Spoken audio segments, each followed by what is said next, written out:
beau matin de septembre, un Boeing 757 de la United Airlines s'apprête à s'envoler pour San Francisco, en Californie. À son bord, 37 passagers et 7 membres d'équipage. Retenus sur les pistes de Newark, dans le New Jersey, ils devront attendre 40 minutes avant que leur avion ne reçoive l'autorisation de décoller. Un autre jour, ils auraient atteint la côte ouest en quelques heures, mais aujourd'hui, les choses seront différentes.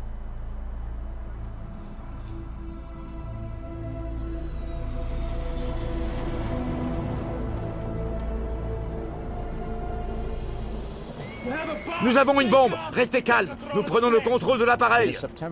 Nous sommes le 11 septembre 2001 et le vol 93 de la United Airlines va devenir l'un des 4 appareils commerciaux détournés par des terroristes et utilisés comme des armes d'une puissance inimaginable.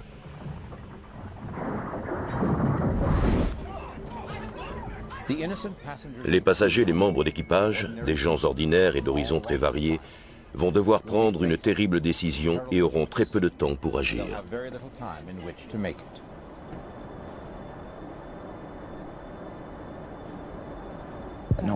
Maintenant, on a un plan. Vous êtes prêts? En route. Let's roll.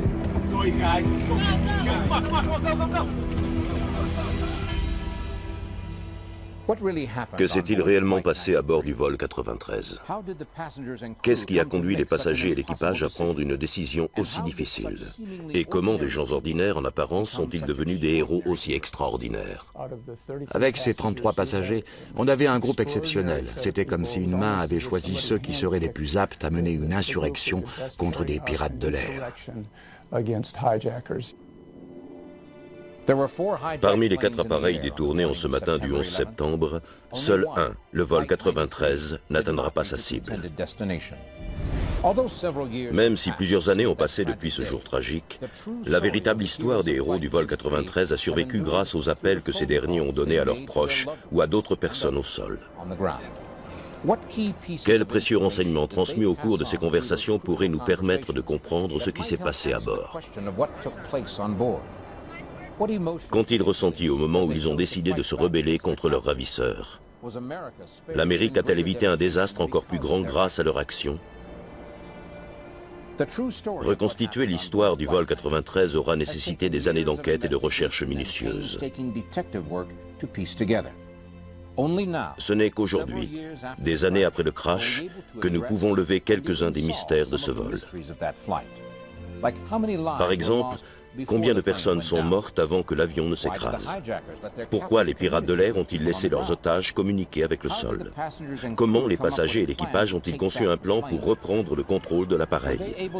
Ont-ils réussi à reprendre la cabine de pilotage avant le crash ou bien les ravisseurs ont-ils eux-mêmes précipité l'appareil vers le sol? Parmi les nombreux récits héroïques nés de la tragédie du 11 septembre, l'histoire du vol 93 est unique. Ce jour-là, dans le ciel de Pennsylvanie, le plan qui fut mis au point allait sauver un très grand nombre de vies et faire échouer une attaque terroriste soigneusement élaborée.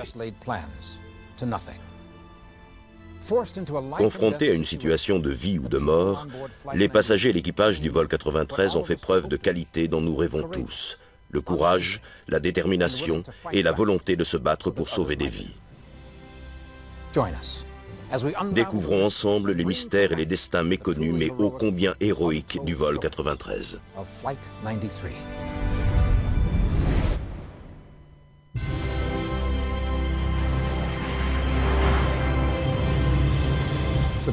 Nous sommes le 11 septembre 2001. À 9h23, tous les Américains savent que des attaques terroristes ont été perpétrées contre les tours du World Trade Center, tous sauf les passagers et l'équipage du vol 93. À vrai dire, durant les 46 premières minutes, le commandant Jason Dahl et son copilote Leroy Homer Jr. font un vol de routine. Mais à 9h24, tout bascule. C'est à cette heure-là qu'un régulateur de vol de la United Airlines transmet un avertissement aux vols transcontinentaux par le biais du système informatique embarqué. David Dosh, pilote ayant plus de 16 000 heures de vol à son actif et meilleur ami du commandant Jason Dahl, nous explique ce qui s'est passé ensuite. L'appareil a atteint son altitude de croisière. Les conditions météo étaient bonnes, tout se passait normalement. Jason et Leroy s'apprêtaient à faire un vol de 4 heures en direction de San Francisco. Et à 9h23, ils ont reçu un message du régulateur de vol de United Airlines leur disant « Attention, intrusion cockpit. 2 appareils ont heurté le World Trade Center. » Nous savons avec certitude que Jason a reçu ce message, car 2 minutes plus tard, il a renvoyé un message disant « Merci de confirmer, dernier message, Jason. » Tout s'est passé très vite. À 9h23, Jason a reçu le message, il y a répondu à 9h26. Et d'après la commission d'enquête sur le 11 septembre, le vol a été détourné à 9h28. Tout s'est déroulé en 3 ou 4 minutes. Nous avons une bombe. Restez calme. Nous prenons le contrôle de l'appareil. La chose que l'on peut regretter dans l'enquête sur le vol 93, c'est le fait que l'enregistreur de conversation fonctionne en boucle de 30 minutes. C'est-à-dire qu'au bout de 30 minutes, la bande revient au début et on perd ce qui a été enregistré précédemment. Et le détournement a eu lieu plus de 30 minutes avant que l'appareil ne s'écrase. Nous avons donc perdu ces informations, mais nous avons d'autres sources à notre disposition, notamment celle du centre de contrôle aérien de Cleveland, qui a enregistré les transmissions du vol 93, ainsi que certaines mesures télémétriques, comme les changements de cap et d'altitude. La cabine de pilotage du vol 93 a bien été prise d'assaut par les pirates de l'air, cela ne fait aucun doute. Mais comment ces derniers ont-ils fait pour y accéder? Et quelqu'un a-t-il été blessé ou tué dans la lutte qui a précédé? Je pense que Leroy a quitté le cockpit pour aller voir ce qui se passait à l'arrière. Il a dû entendre de l'agitation et il se sera levé pour aller voir ce que c'était. À partir de cet instant, n'importe qui pouvait sans difficulté se débarrasser de Jason. Il était devenu très vulnérable. Est-ce que c'est là qu'on lui a tranché la gorge? A-t-il été battu? Nous ne le savons pas précisément, mais tout laisse croire qu'il était encore en vie à ce moment-là. D'après les informations du contrôle aérien de Cleveland, quelqu'un, et il ne peut s'agir que de Jason, a branché le micro au moment de l'assaut. On entend alors un Mayday suivi de 3 autres messages. Sortez d'ici, sortez d'ici.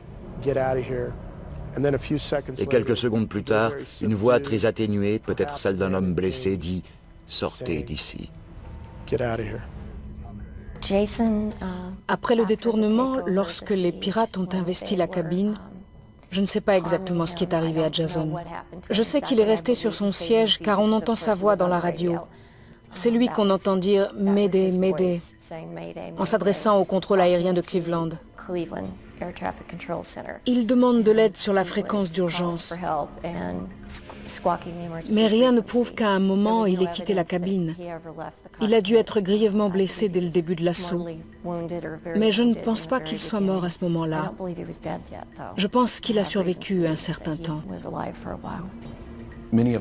Beaucoup parmi ceux qui ont entendu les enregistrements de la cabine, moi y compris, émettent l'hypothèse qu'une hôtesse qui avait dû être prise en otage se battait avec les ravisseurs. Debbie Welsh, une hôtesse affectée à l'avant du vol 93, mesurait plus de 1,80 m et au dire de son mari que j'ai rencontré à la Maison-Blanche, au lendemain du 11 septembre, elle pouvait se montrer très déterminée. On peut donc supposer que lorsque la prise d'otage a commencé, elle aura essayé de barrer la route aux ravisseurs ou tout au moins de prévenir le commandant du danger. Cette information nous vient de l'enregistreur de conversation et elle a été confirmée par un appel donné au service de la maintenance de la compagnie par un membre du personnel navigant non identifié.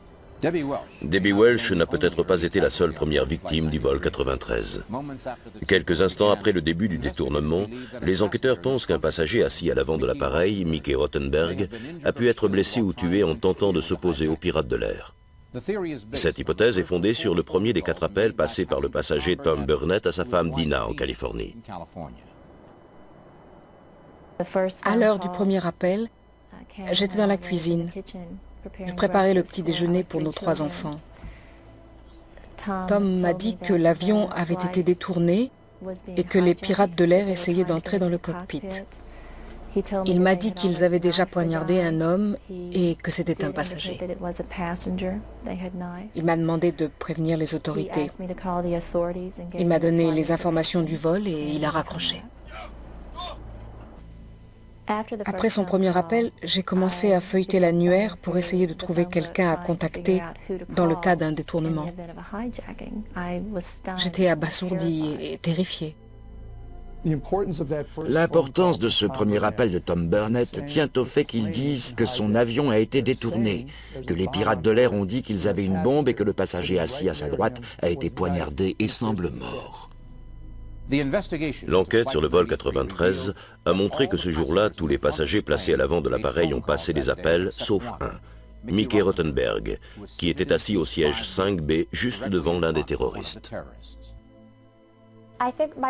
Ma mère et moi savons que mon père se serait levé et aurait fait quelque chose. Il n'était pas du genre à rester assis tranquillement sans réagir. Il serait intervenu. Ma mère pense que mon père a dû se lever pour leur dire « Essayons de négocier, que voulez-vous exactement ? Trouvons un moyen de vous satisfaire et ramenons tout le monde sain et sauf. » Il y a de fortes chances pour que les choses se soient passées comme ça.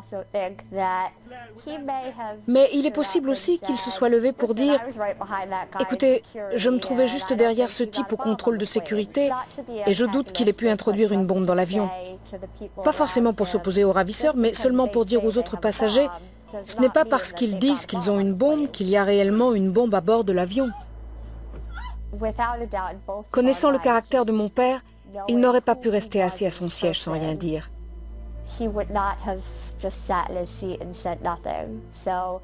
C'est pourquoi l'hypothèse selon laquelle il a été choisi au hasard pour servir d'otage est hautement contraire à ce qu'il était.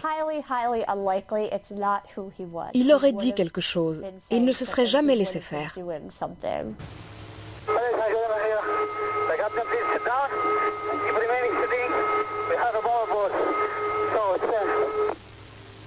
À 9h32, Ziad Jarrah, le chef du commando, est assis à la place de l'un des pilotes. Il se tourne vers le tableau des communications et il croit allumer les haut-parleurs de la cabine, car il a une annonce importante à faire aux passagers. Il veut leur dire qu'il y a une bombe à bord et que désormais c'est lui le commandant. Mais Jarrah appuie sur le bouton des transmissions et il envoie un message au centre de contrôle du trafic aérien de Cleveland et à tous les appareils situés dans le secteur et utilisant la même fréquence. Et ce sont eux qui ont entendu ce message, ce qui a donné au contrôle aérien de Cleveland une bonne idée de ce qui se passait à bord du vol 93. Malgré les enregistrements du contrôle aérien de Cleveland, on ne sait pas très bien ce qui est arrivé au pilote du vol 93. Pourtant, après une enquête minutieuse, deux hypothèses sont avancées. Il semblerait que 4 pirates de l'air, armés de couteaux et prétendant avoir une bombe, aient fait irruption dans le cockpit et aient tout de suite tué les pilotes en leur tranchant la gorge. Cette hypothèse s'appuie sur le fait qu'ils n'auraient eu aucune raison de les garder en vie, sachant qu'il s'agissait d'une mission suicide. Ce qui coïncide par ailleurs avec ce que nous a appris un rapport du FBI antérieur au 11 septembre, indiquant qu'au moins l'un des terroristes avait suivi un entraînement au pilotage, excluant les phases de décollage et d'atterrissage. Mais ce scénario soulève de sérieux problèmes. Et bien qu'il soit impossible de savoir ce qui s'est passé précisément, tous ceux qui connaissent les Boeing 757 et qui ont entendu les enregistrements pensent qu'il existe une meilleure explication. Si les deux pilotes sont à leur siège et que les deux terroristes entrent dans le cockpit, ils sont serrés comme des sardines. Je ne pense pas qu'ils aient enlevé Jason de son siège. Ils n'avaient aucune raison de le faire. Leur pilote devait prendre les commandes le plus vite possible. Ils n'avaient pas le temps et ils n'étaient pas assez nombreux pour enlever une personne de son siège, sachant surtout que cette personne avait été blessée. Ils auraient eu du mal à l'extirper. L'autre raison pour laquelle je pense que Jason est mort à son siège, c'est que le coroner Wallace Miller, avec qui Melody Homer et moi-même avons discuté et à qui nous avons demandé s'il était possible que Jason et Leroy soient morts avant le crash, nous a dit que d'après tous les éléments qu'il avait pu rassembler, ils étaient vivants au moment du crash. Leur coagulation sanguine était apparemment identique et il n'y avait aucune raison de penser que l'un d'entre eux était déjà mort. Les informations de l'enregistreur de vol vont nous aider à expliquer ce qui s'est passé à ce moment précis. Jara, le chef du commando, crie contre quelqu'un. On l'entend dire « Ne touchez pas à ça, arrêtez, allez, allez ». Et la chose la plus étonnante, c'est qu'ils le disent en anglais. À aucun autre moment, ils ne parlent en anglais, si ce n'est lorsqu'ils s'adressent aux passagers pour leur demander de rester à l'arrière. Si cette nouvelle hypothèse se révèle exacte et que le commandant Dahl était encore en vie après le détournement, qu'a-t-il pu faire pour gêner la manœuvre du pirate de l'air qui a pris les commandes? Tout laisse à penser que le pilote automatique était complètement ou partiellement désactivé suite à la lutte qui a eu lieu entre Jason et les pirates de l'air dans le cockpit. S'il ne s'était pas battu, le système de pilotage automatique d'un 757 est une petite merveille et l'avion aurait gardé son cap et son altitude. Les passagers n'auraient ressenti aucune différence. Seulement, on voit que le vol 93 a fait une chute d'environ 200 mètres après le détournement et qu'il a effectué des changements de cap. Dès que Jara s'est installé aux commandes, je pense qu'il a voulu activer le pilotage automatique pour commencer à composer les lettres DCA, l'identifiant du contrôle aérien de Washington. Malheureusement pour lui, il n'est pas parvenu à le réactiver et il s'est retrouvé à prendre une leçon de pilotage. Et ce n'était pas un Cessna ni même un jet privé. C'était un Boeing 757 évoluant à plus de 11 000 mètres d'altitude. C'est à ce moment-là qu'il fait remonter l'avion de plus de 600 mètres et qu'il tente de lui faire prendre un virage. Les conversations de l'enregistreur de vol sont encore plus révélatrices. On entend les terroristes discuter et dire « c'est cassé, ça ne marche pas ». Ceci les conduit à se dire qu'ils vont peut-être devoir abandonner leur mission. Nous savons également que l'alarme signalant la désactivation du pilotage automatique ne s'est pas déclenchée, ce qui explique et ce qui indique qu'il n'a pas été désactivé par la procédure normale. Jason était pilote-instructeur pour la United Airlines. Il programmait toutes sortes de défaillances dans le simulateur de vol pour l'entraînement des jeunes pilotes. Il connaissait tous les moyens d'endommager et de réparer un appareil. Il connaissait cet avion dans le moindre détail. Il aurait su faire en sorte que le pilote automatique reste désactivé pour que, par exemple, quelqu'un soit obligé d'être aux commandes, lui ou Leroy, ou au cas où il aurait eu une occasion de reprendre le contrôle de la situation, il puisse le faire immédiatement.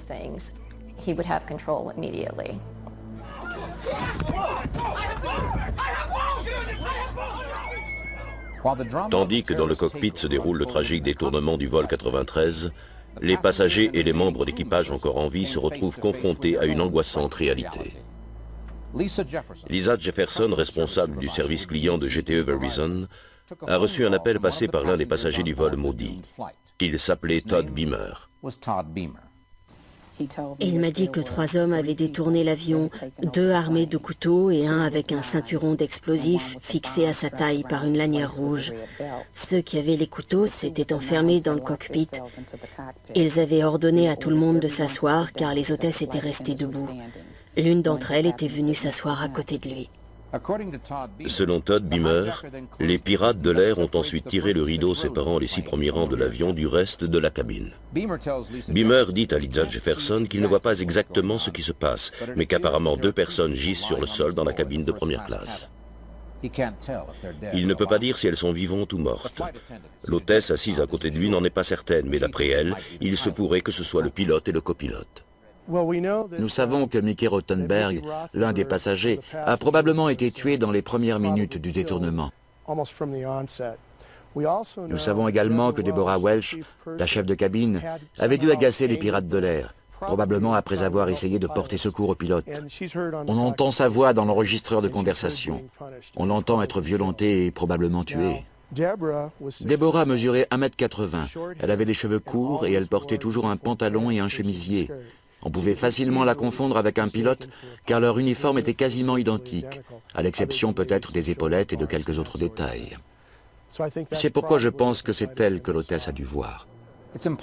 Même s'il est difficile de l'affirmer, l'enregistreur de conversation contient une information cachée qui détient peut-être la clé du mystère. Plus tard, sur la bande enregistrée, les terroristes qui sont dans le cockpit parlent de faire revenir l'un des pilotes pour les aider, ce qui indiquerait que Leroy Homer était peut-être encore en vie à ce moment-là.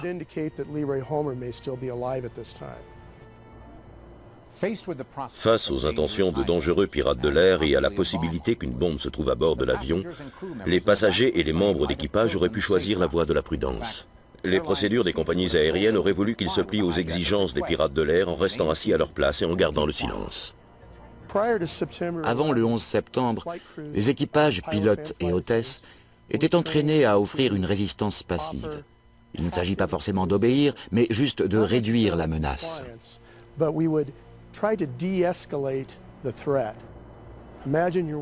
Imaginez votre pire cauchemar. Vous êtes hôtesse ou steward sur le vol 93. Ce qui se passe va sûrement au-delà de tout ce à quoi on vous a entraîné. Vous ne savez pas si les pilotes sont morts, vous savez que l'un ou l'autre de vos collègues a probablement été tué, vous êtes responsable de tous les passagers, certains d'entre eux sont blessés et vous essayez de les secourir. Nous savons que certains membres de l'équipage sont au téléphone, et bien qu'ils aient été entraînés à opposer une résistance passive, ils vont maintenant devoir agir, tout en prenant soin de ne pas être tués, car les passagers ont besoin d'eux. On vous apprend à survivre, mais cela suppose que les pirates de l'air ont également envie de survivre, et rien ne le laissait supposer. À ce moment-là, la solution de survie, c'est de reprendre le contrôle de l'avion. Les passagers et les membres d'équipage sont dans une situation inextricable. Le bon sens et la procédure officielle auraient voulu qu'ils restent calmes et coopèrent. Pourtant, ils décident de faire exactement l'inverse, pleinement conscients qu'ils risquent leur vie. Quel genre de personnes pouvaient prendre les choses en main avec autant de détermination? Qu'est-ce qui les a conduits à penser qu'ils avaient une chance de reprendre l'avion? Et quel talent particulier possédaient-ils pour qu'on se dise que leur présence à bord du vol 93 n'était pas due au hasard?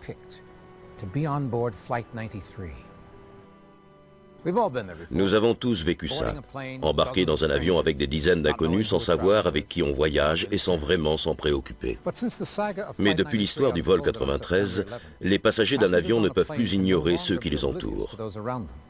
Depuis le récit des comportements héroïques des passagers et de l'équipage du vol 93, on ne peut s'empêcher de se demander ce que l'on ferait en pareille circonstance. Est-ce que notre voisin serait capable de nous venir en aide? Et surtout, qu'est-ce que je ferais moi? Jusqu'où je pourrais aller pour sauver la vie de personnes que je ne connais même pas.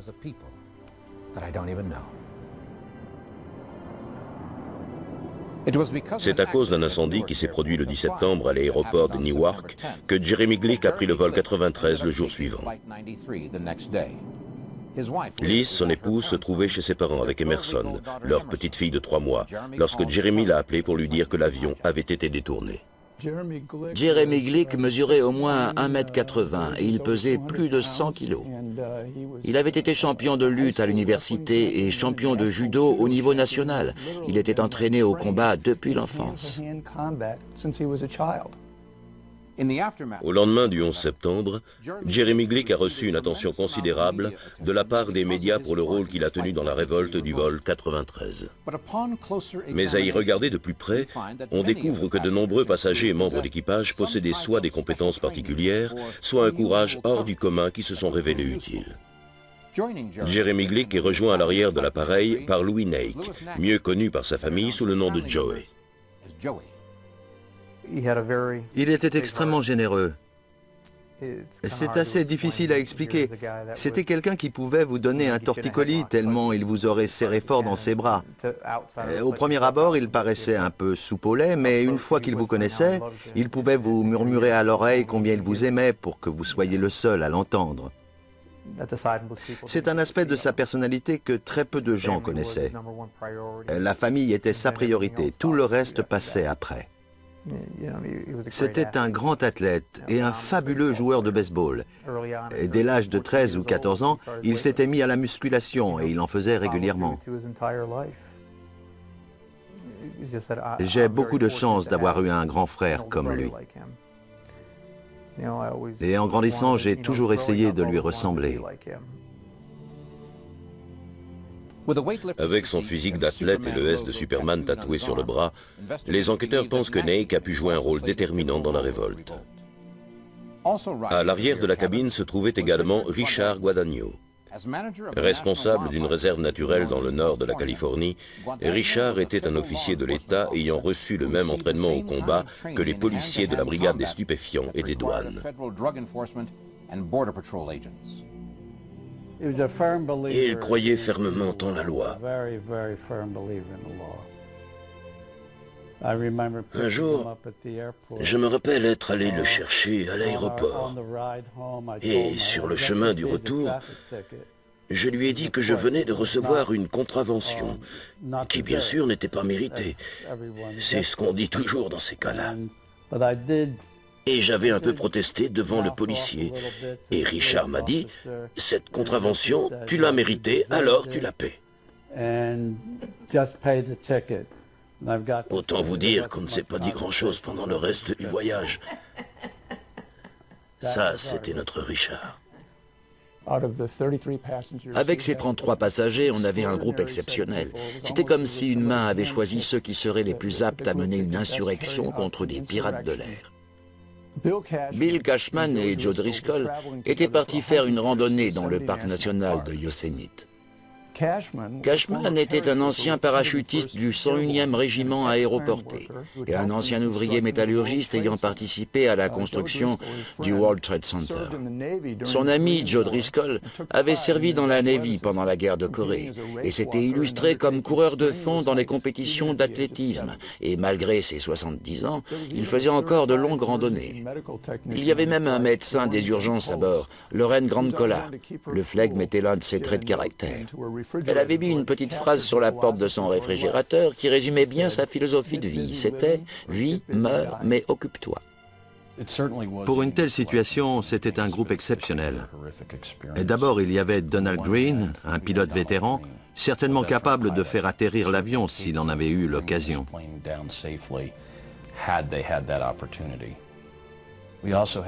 Il y avait également Sandy Bradshaw, qui, comme me l'a expliqué son mari à la Maison-Blanche peu après le 11 septembre, n'aurait jamais laissé qui que ce soit lui dicter sa conduite. Hilda Marcin, l'une des personnes les plus âgées à bord de l'avion, n'était pas non plus du genre à éviter le conflit. Lorsqu'elle vivait à New York, elle avait chassé de chez elle un cambrioleur avec une matraque. Et l'hôtesse de l'air, Cissy Lyles, avait par le passé porté un uniforme très différent, celui d'officier de police, dans les quartiers chauds de Fort Pierce, en Floride. Cissy avait été inspecteur de police spécialiste de l'infiltration. Elle se déguisait en prostituée pour arrêter les clients, ce genre de choses. Elle était juste. Mais si vous étiez l'un de ces types que l'on appelle des récidivistes, et elle en croisait souvent, là, elle se montrait très ferme, et elle savait le montrer. C'était une dure à cuire.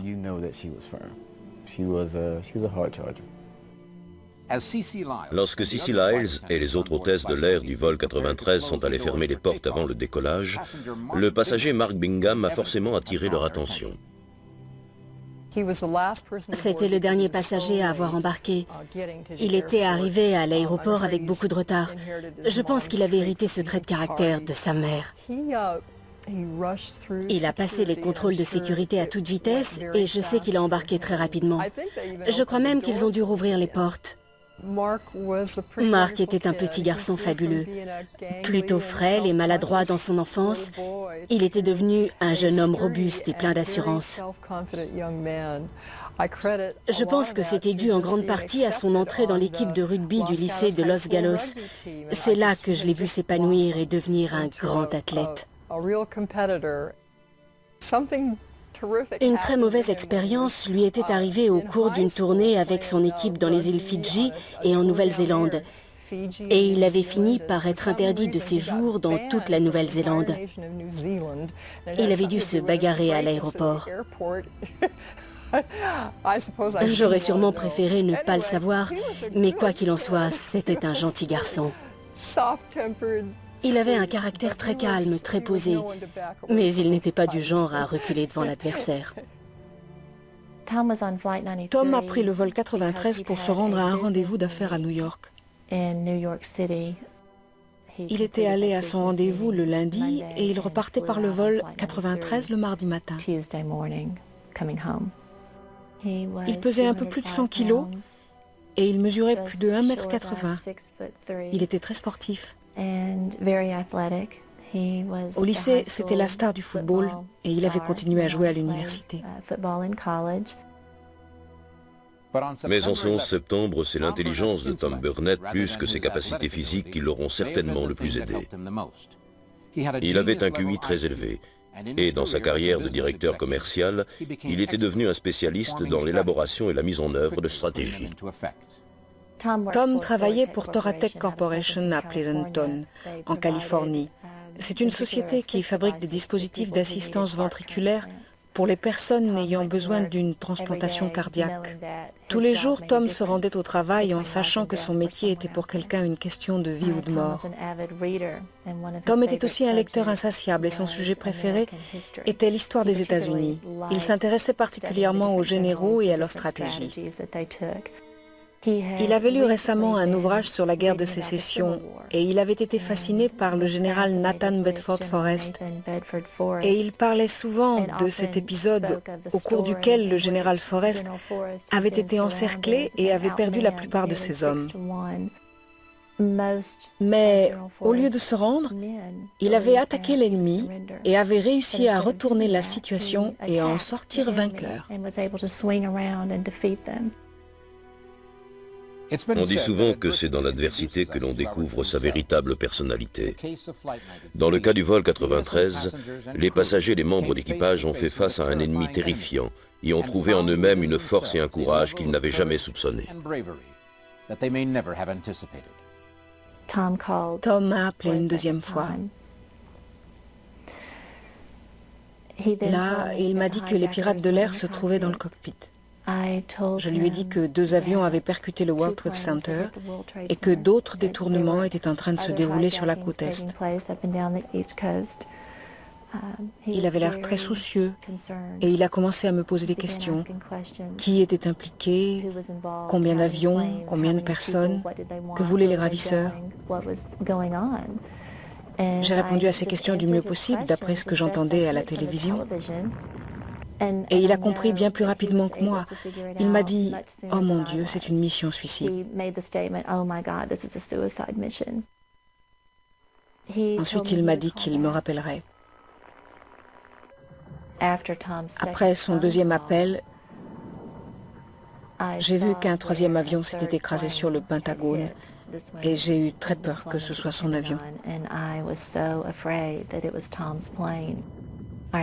Je me souviens être tombée sur ma chaise et avoir commencé à pleurer, jusqu'à en hurler sans pouvoir m'arrêter. Je suis restée assise là, devant la télévision, en essayant de me calmer. Même si Dina Burnett n'avait aucun moyen de le savoir, le vol 93 se trouvait encore dans les airs lorsqu'un autre appareil détourné, le vol 77 d'American Airlines, s'est écrasé sur le Pentagone à 9h37.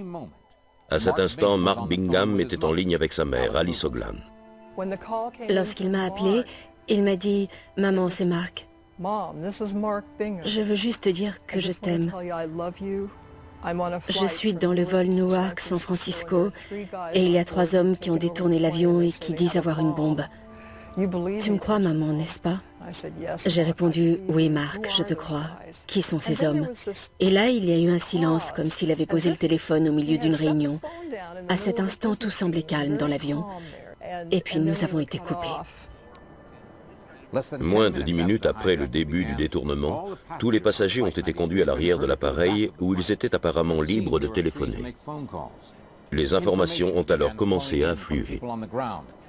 Les enquêteurs pensent maintenant qu'à l'heure où Mark Bingham a appelé sa mère, un plan de révolte avait déjà été conçu par les passagers. Le téléphone a sonné, c'était le 3e appel de Tom. Et j'ai tout de suite hurlé dans le téléphone, « Tom, Tom, tout va bien ?» Je pensais qu'il avait survécu au crash. Il m'a dit que non. Je lui ai alors dit qu'un autre avion avait heurté le Pentagone. À un moment, il m'a dit, « Tu sais, s'ils ont l'intention de faire s'écraser cet avion, on va devoir faire quelque chose. » J'étais chez mon frère et ma belle-sœur, on était debout dans la cuisine et on essayait de voir ce qu'on pouvait faire. Et mon frère m'a dit, rappelle-le sur son portable. Dis-lui qu'il doit tout faire pour reprendre le contrôle de l'avion. Car à ce moment-là, on savait ce qui était arrivé au vol 11 et 175. Mais il n'a pas eu le message, il était déjà en train de faire ce qu'on allait lui conseiller. Dans les jours qui ont suivi le crash du vol 93, les enquêteurs ont appris que d'autres appels avaient été donnés par de courageux passagers présents à bord de l'avion. Quels précieux renseignements nous fournissent ces appels, non seulement sur les pirates de l'air, mais également sur le projet de révolte des passagers et des membres d'équipage. À quoi ont ressemblé les derniers adieux pour les familles qui ont reçu ces appels? Que signifie être un héros? Le 11 septembre, le mot « héros » a trouvé un sens nouveau, ou peut-être a-t-il retrouvé son sens premier. Et soudain, le courage hors du commun, le sens du sacrifice et la bravoure exceptionnelle de personnes dont la plupart des Américains n'avaient jamais entendu parler, sont devenus un modèle pour nous tous. En ce mardi noir, les exemples d'héroïsme ont été légion. Sauveteurs et civils ont risqué leur vie pour en sauver d'autres au World Trade Center, au Pentagone et dans le ciel de la Pennsylvanie. Lorsque Jeremy Glick a appelé sa femme, la première chose qu'il lui a dite, c'est qu'il y avait un détournement et que les pirates de l'air prétendaient avoir une bombe. Il lui a dit que les 3 hommes qui avaient détourné l'appareil avaient le style iranien et qu'ils portaient des bandeaux rouges. Lorsqu'il a prononcé le mot « bombe », sa femme a commencé à paniquer et il a été obligé de la calmer. Ils ont passé un certain temps à se rassurer mutuellement en se répétant « je t'aime, je t'aime ». Le plus important pour lui, c'était qu'elle soit heureuse et que leur fille Emerson, à qui ils avaient donné le nom de son poète préféré, soit heureuse également. Ensuite, Jeremy a demandé à sa femme « Est-ce que c'est vrai? 2 autres avions ont vraiment heurté le World Trade Center ?» Et elle lui a dit « Oui, c'est vrai. » La confrontation finale à bord du vol 93 est sur le point de s'engager. Jeremy Glick informe sa femme que lui et plusieurs autres passagers essaient de mettre au point un plan pour projeter hors de l'avion le pirate de l'air porteur de la bombe. Les passagers et les membres d'équipage sont en effet les seuls à pouvoir agir, peut-être plus qu'on ne pouvait l'imaginer. Même si le gouvernement a tenté de mettre en place une défense aérienne contre les attaques terroristes en cours, les choses ne se sont pas passées comme prévu. D'après le rapport de la commission d'enquête sur le 11 septembre, 2 avions de chasse ont décollé de la base d'Otis, dans le Massachusetts, pour répondre aux attaques sur New York. Plusieurs minutes après le détournement du vol 93 et sur l'ordre du gouvernement, 3 autres appareils ont décollé de la base de Langley. Lorsque les avions ont été détournés, il a fallu à la défense aérienne nord-américaine, le NORAD, beaucoup de temps pour intervenir. Les responsables de l'aviation civile ne les ont pas contactés immédiatement. 2 avions de combat ont finalement décollé de bases situées dans le Massachusetts et en Virginie. Les appareils du NORAD ont même eu du mal à trouver leur cible et de toute façon, ils seraient arrivés en retard. Ils ne savaient pas que le vol 93 avait été détourné avant qu'il ne s'écrase dans la campagne de Pennsylvanie.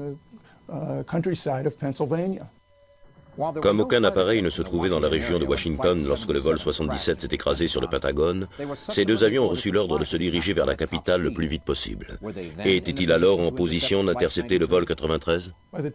Au moment où le vice-président Dick Cheney a donné l'autorisation au NORAD d'abattre le vol 93, il était 10h21, c'est-à-dire 17 minutes après le crash de l'avion en Pennsylvanie. En quoi est-ce important? Eh bien, le vol 93 se trouvait à 15 minutes à peine de sa cible, probablement Washington, et les chasseurs seraient de toute façon arrivés trop tard. Malheureusement, et ce n'est qu'après que nous l'avons compris, que l'on est tardé à évaluer la situation et à faire décoller les chasseurs ou que l'ordre d'abattre l'appareil n'ait jamais été donné clairement aux pilotes, Nous savons que si les passagers et l'équipage du vol 93 n'étaient pas intervenus, l'avion aurait probablement frappé le Capitole.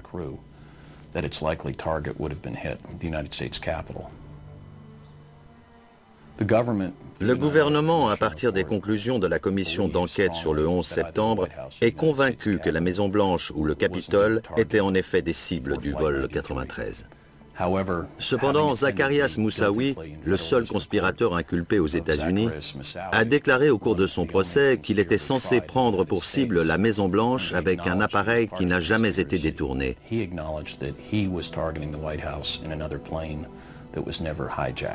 Voilà pourquoi, en m'appuyant sur ces déclarations et sur le fait qu'on a vu le vol 77 survoler le Mall, je pense personnellement que le Capitole était la cible du vol 93.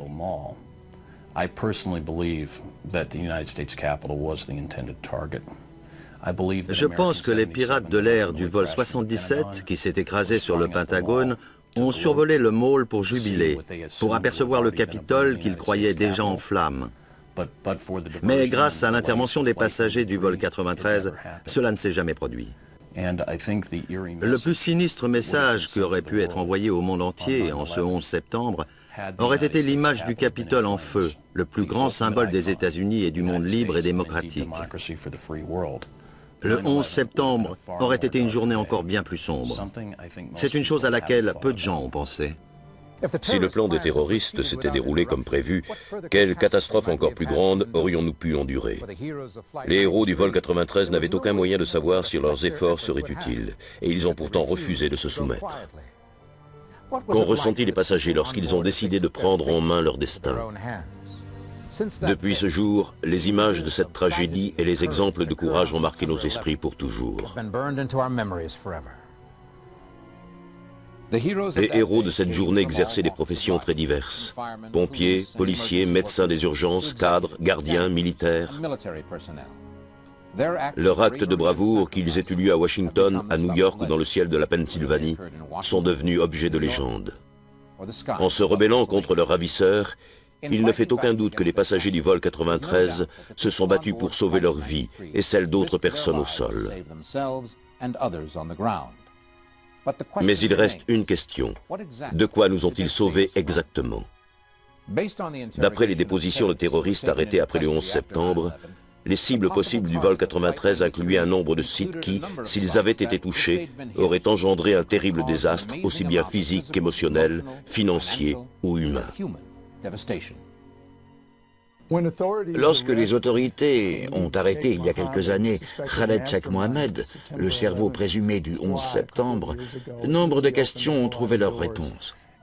Khaled Sheikh Mohammed a déclaré aux policiers que le plan avait été conçu en 1996, il y a presque 10 ans, à l'époque où Oussama Ben Laden avait entendu parler d'un plan visant à détourner 10 avions, 5 sur la côte ouest et 5 sur la côte est, pour les précipiter dans le World Trade Center, le Pentagone et les plus hauts édifices de Los Angeles et de l'État de Washington, ainsi que sur une centrale nucléaire. Les enquêteurs ont souligné le fait que le vol 93 se dirigeait vers le Capitole un jour où la Chambre des représentants et le Sénat étaient tous les deux en séance. Si l'avion avait percuté le bâtiment, cela aurait engendré un chaos sans précédent dans les rangs du gouvernement américain. Si le vol 93 avait atteint sa cible, le gouvernement des États-Unis aurait reçu un coup terrible. Quel effet cela aurait-il eu sur la nation et sur le monde? Grâce aux passagers et à l'équipage du vol 93, cette terrible question n'a jamais trouvé de réponse. Au cours de ses appels, il insistait sur le fait qu'ils allaient faire quelque chose. Ils allaient reprendre l'avion. Et l'hôtesse de l'air que je suis a tout de suite pris la parole et je lui ai dit « Non, reste assis, ne bouge pas, ne dis rien et essaie de ne plus t'écouter. » Et à son tour, il a hurlé en disant « Non, Dina, non, s'ils ont prévu de faire s'écraser cet avion, nous devons intervenir. » Je lui ai alors demandé ce que je pouvais faire d'autre.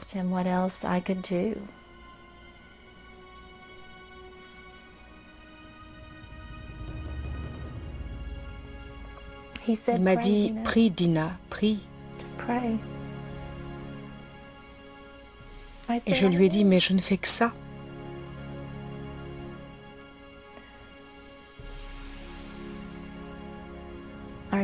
Je revois John parler d'une bataille qui a eu lieu à Gettysburg.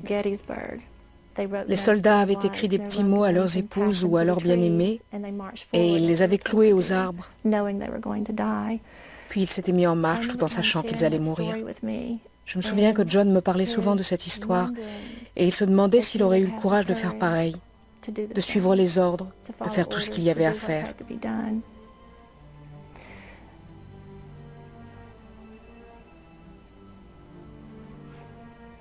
Avant qu'il ne meure, j'ai souvent espéré qu'il comprendrait qu'il avait le même courage.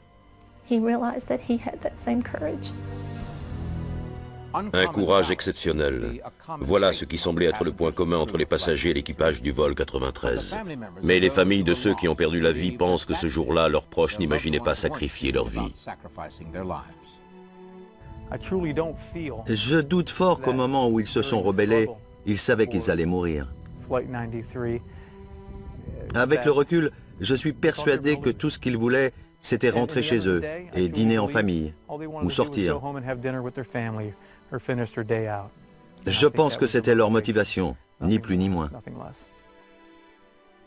Il m'a dit « Ne t'inquiète pas, nous allons faire quelque chose ». À l'entendre, je pensais que tout irait bien, qu'il serait rentré pour le dîner.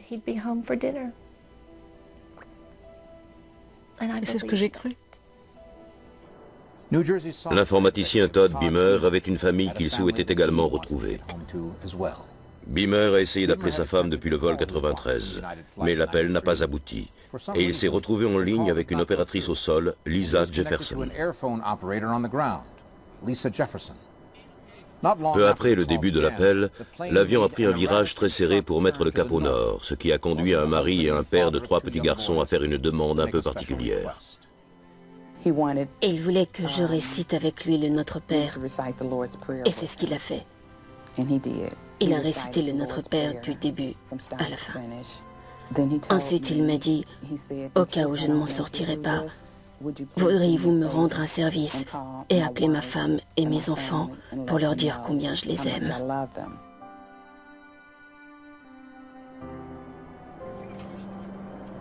À cet instant, les passagers réunis à l'arrière de l'appareil ont obtenu suffisamment d'informations grâce à leurs proches pour n'avoir aucun doute sur les intentions des pirates de l'air. On va tenter quelque chose. On va essayer de projeter celui qui a la bombe hors de l'avion. Non, nous devons le faire, nous devons affronter notre destin. Après ça, il a soupiré et il a pris une grande inspiration. Il tenait toujours le téléphone, mais il ne me parlait plus. Il parlait à quelqu'un d'autre. Et j'ai compris qu'il s'était détourné du téléphone pour dire à quelqu'un « Vous êtes prêts ? Allez, en route. »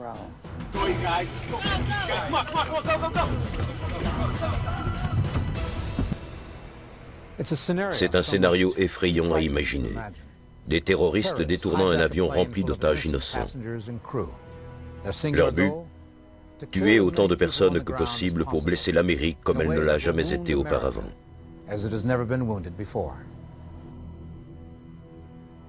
Au matin du 11 septembre, à 9h57, les passagers et l'équipage du vol 93 en sont venus à cette conclusion. Moins de 30 minutes après le début du détournement, ils avaient pris la décision la plus difficile de leur vie. Ils allaient se rebeller. Ce qui s'est passé ensuite fut étonnant. La première manifestation contre un nouvel ennemi terrifiant par un groupe de citoyens désarmés dans le ciel de la Pennsylvanie. Que savons-nous exactement des derniers instants du vol 93 ? Les pirates de l'air ont-ils eux-mêmes décidé de précipiter l'appareil vers le sol, ou les passagers ont-ils pu pénétrer dans le cockpit et reprendre le contrôle de l'avion ?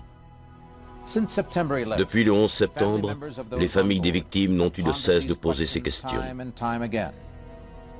Quelques 7 mois après le crash, ils ont enfin pu entendre par eux-mêmes ces moments poignants.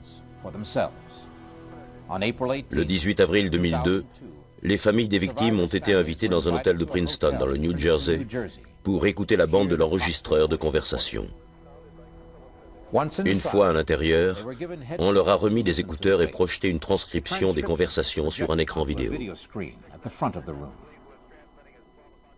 Nous ne sommes pas autorisés à vous dévoiler le détail précis de ce qui s'est passé dans ce cockpit en ce 11 septembre.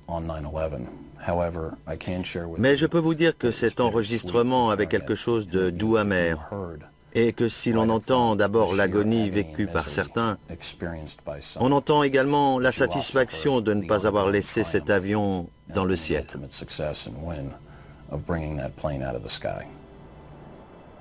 On entendait Jarrah dire à ses hommes « Qu'est-ce qu'on fait s'ils arrivent ?»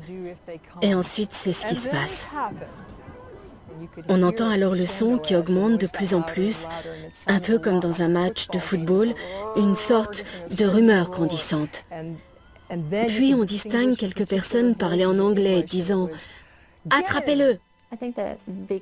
Je pense que c'est mon expérience d'hôtesse de l'air qui m'a permis de visualiser la place de chacun dans l'avion. On entend parler les gens ou se déplacer. On entend aussi plusieurs choses dans le couloir, notamment un pirate de l'air en train de se battre. Et d'après moi, être tué. Je me souviens que lorsque le pirate de l'air a arrêté de crier, j'ai pu entendre pour la première fois la voix de Tom. Apparemment, c'est là qu'il se trouvait, à l'endroit où était ce pirate de l'air.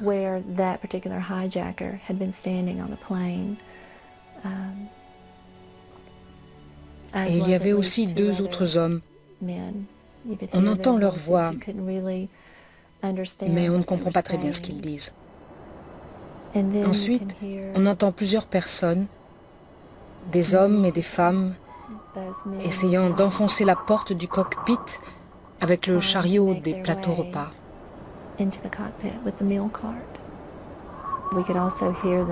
On les entend scander une phrase, tous ensemble.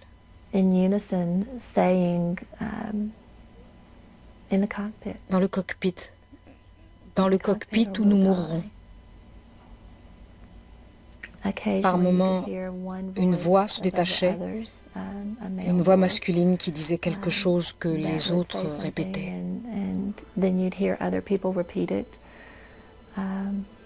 Je pense qu'ils essayaient de sauver leur vie en essayant de reprendre le contrôle de l'avion. C'était un véritable effort, un effort continu qui a duré quelques minutes. Et pendant ce temps-là, ces deux idiots malchanceux essayaient de savoir ce qu'ils allaient faire en se parlant frénétiquement.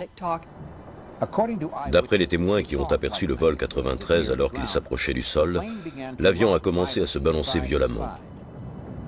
Était-ce un dernier effort des pirates de l'air visant à déséquilibrer les passagers? Ou bien étaient-ce les passagers et l'équipage qui, ayant pénétré dans le cockpit, tentaient de reprendre le contrôle de l'avion? De toutes les questions, celle-ci est celle à laquelle il est le plus difficile de répondre. Le dernier mot que l'on entend sur l'enregistreur de conversation, c'est « relève ». Je me souviens avoir été étonnée de ne pas avoir plutôt entendu « redresse ». Lors d'une conversation que j'ai eue avec Kimmy Bevan, celle-ci m'a dit « c'était mon mari Alan, il venait de Nouvelle-Zélande ». Un Américain aurait plutôt dit « redresse », mais il n'était pas américain et il a dit « relève ». Je revois les larmes dans ses yeux. Je me suis souvent dit que si les pirates de l'air s'étaient trouvés dans le cockpit, ils n'auraient jamais dit ça. C'est pourquoi je pense qu'un passager ou un membre de l'équipage avait dû prendre les commandes.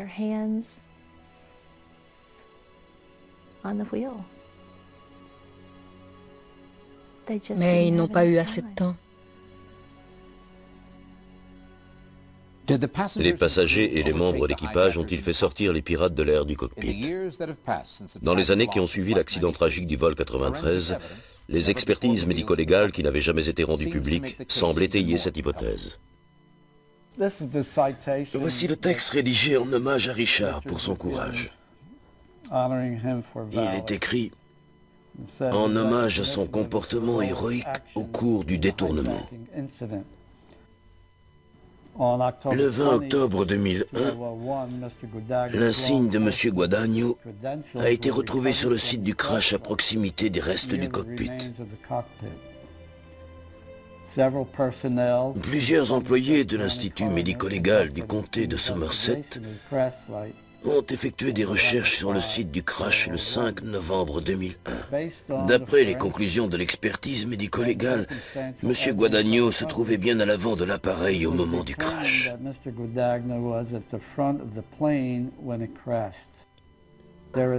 Il ne fait aucun doute que M. Guadagno a participé activement à la prise d'assaut du cockpit par des passagers.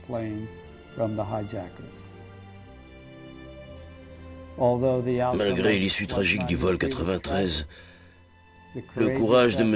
Guadagno et des autres passagers a sauvé de nombreuses vies en faisant échouer le projet des pirates de l'air qui n'ont pas réussi à atteindre leur cible.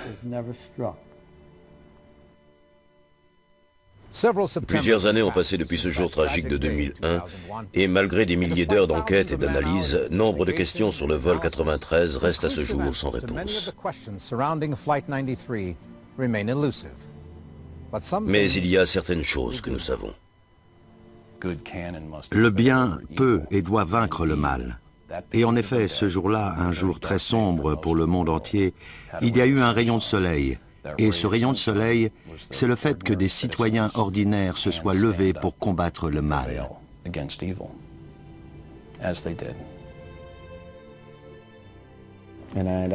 Ce qui s'est passé, c'est qu'un groupe de gens ordinaires a accompli des choses extraordinaires, et je suis fier de chacun d'entre eux.